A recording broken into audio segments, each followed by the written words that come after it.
So here we are back in the lab again, and I've been thinking about my next antenna project. I found some scratch cardboard paper in the recycling.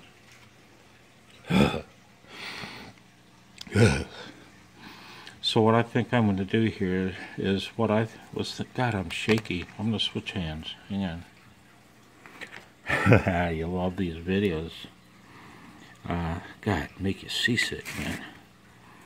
I want to have two collapsible graphite poles, carbon graphite poles, long enough for the vertical radiator on 20 meters. Got to be a half wave high, which would be less than 33 feet, right? Because vertical or end-fed half waves end up shorter than the formula suggests.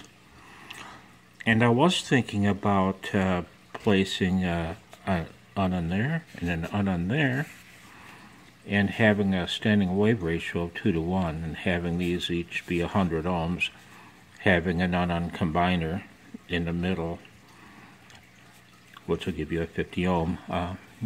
Just use a classical power combiner. But I don't think I'm going to do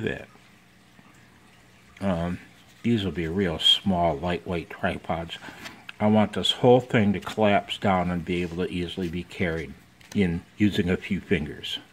I want it to weigh only a few pounds, max.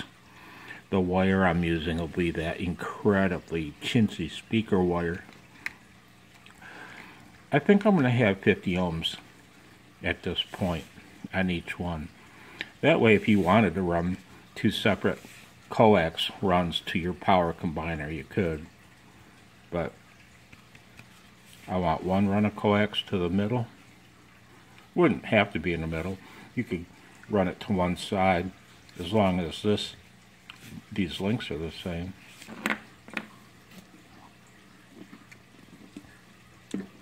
Anyway, this is all just babble at this point, but I think that's what I want. Well, that is what I want.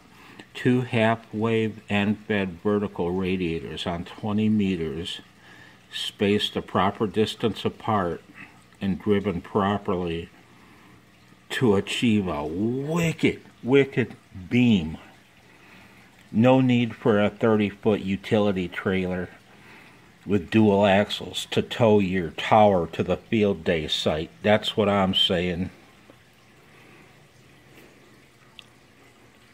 Oh, it's even wet. Jesus. I want a 2 or 3 pound field day vertical for 20 meters that'll smoke anything you put on your utility trailer. 73.